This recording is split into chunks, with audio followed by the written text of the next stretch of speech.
At first glance, this demon does not attack anyone. He does not fly through the sky, does not breathe fire, and does not look like the usual monster from religious art. He simply sits there, almost folded into himself, surrounded by strange, crystal-like flowers and a burning sunset. But the longer you look, the more disturbing the image becomes. Because this is not a demon of violence. This is a demon of thought, exhaustion, loneliness, and a pain so deep that it almost looks human.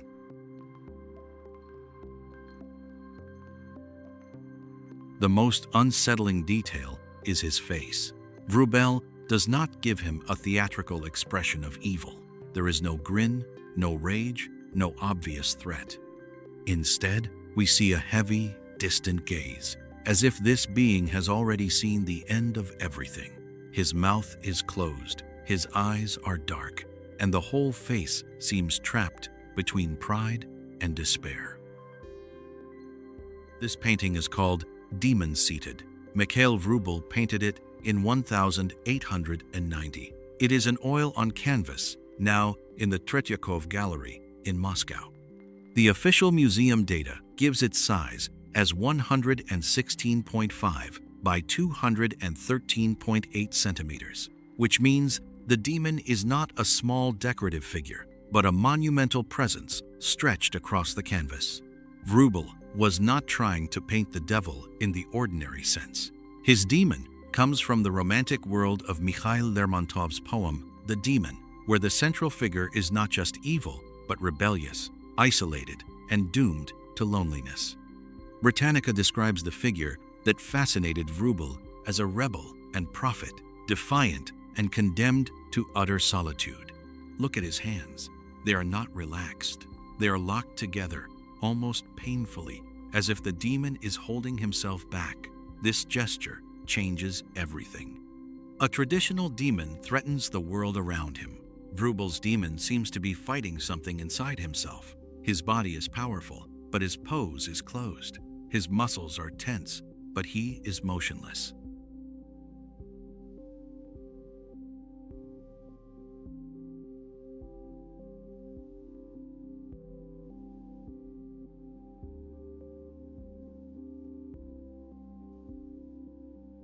The blue fabric around him does not feel like ordinary clothing. It looks almost like a mountain, or water, or a cold mineral surface. Vrubel breaks it into angular patches, as if the body is wrapped not in cloth, but in fractured stone. This is one reason the painting feels so modern.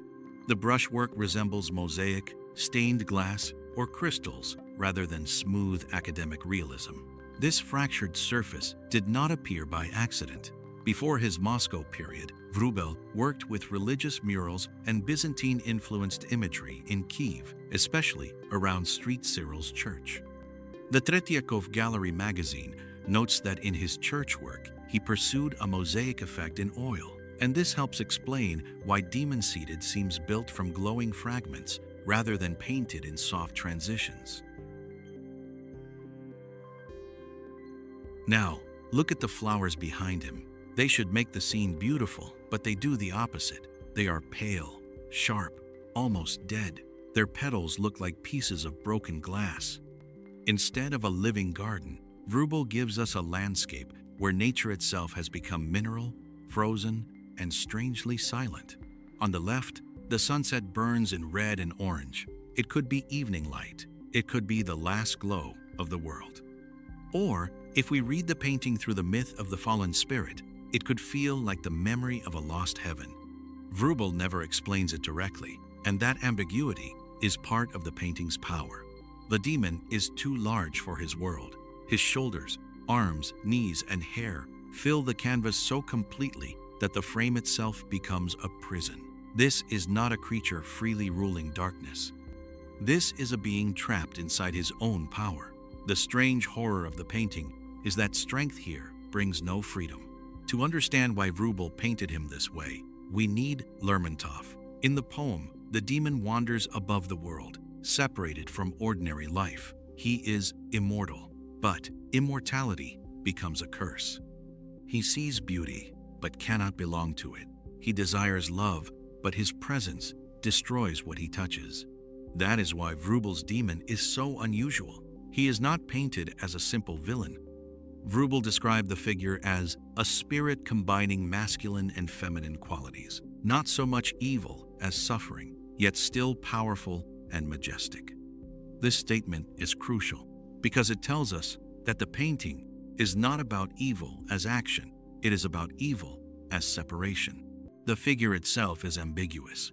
The body is muscular and monumental, but the long hair, the delicate face, and the inward pose make him strangely vulnerable. He is both beautiful and frightening, both human and not human, both young and ancient. Vrubel does not let us place him into one category, and because of that, he feels more alive. The Tretyakov Gallery magazine points out that Vrubel prepared and rethought this image through related works such as Demon's Head. This matters because Demon Seated was not a random fantasy. Vrubel returned to the demon again and again, almost as if he were trying to solve a personal equation: how to show a fallen spirit without reducing him to a monster. Notice how the demon and the landscape are painted with the same broken language. His skin, the flowers, the rocks, the sky, everything is made of fragments. It is as if the world around him and the world inside him have shattered in the same way. The painting does not simply show a lonely being in a landscape. It makes loneliness the structure of the entire image. And Vrubel did not stop here. The demon followed him through his career. Later came Demon Flying and Demon Downcast, works that show the same being in different states, not only seated in thought, but restless, defeated, and broken. The Russian Museum's virtual exhibition includes all three pictorial demons and sketches connected with them. This makes the seated demon even more disturbing. He is not yet destroyed. He is not yet crushed. He is still powerful.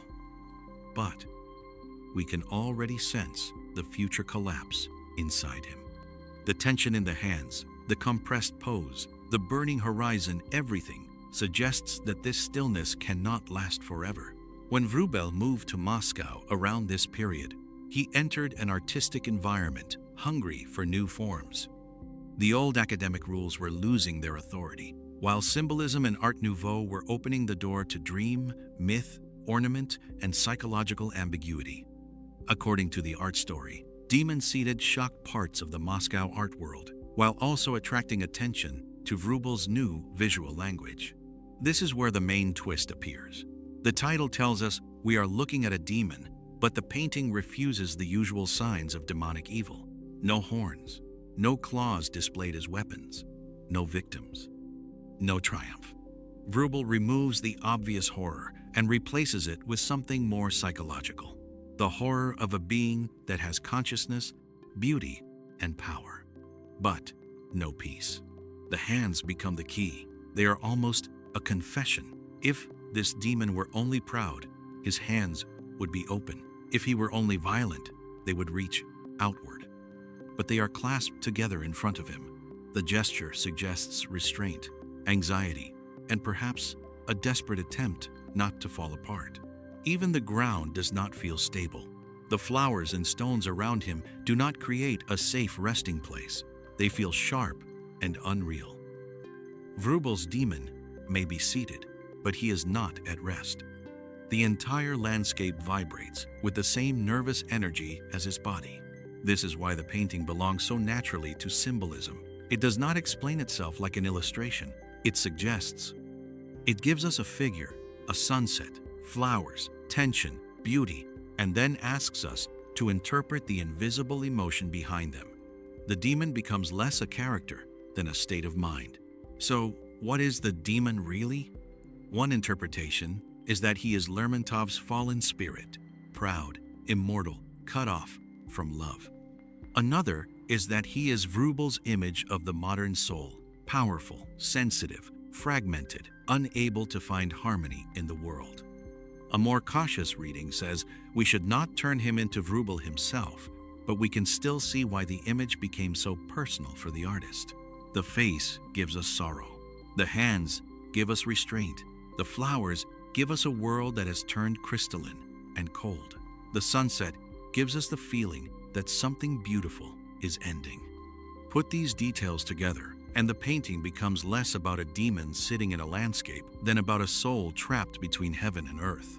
That is why demon-seated still feels disturbing today.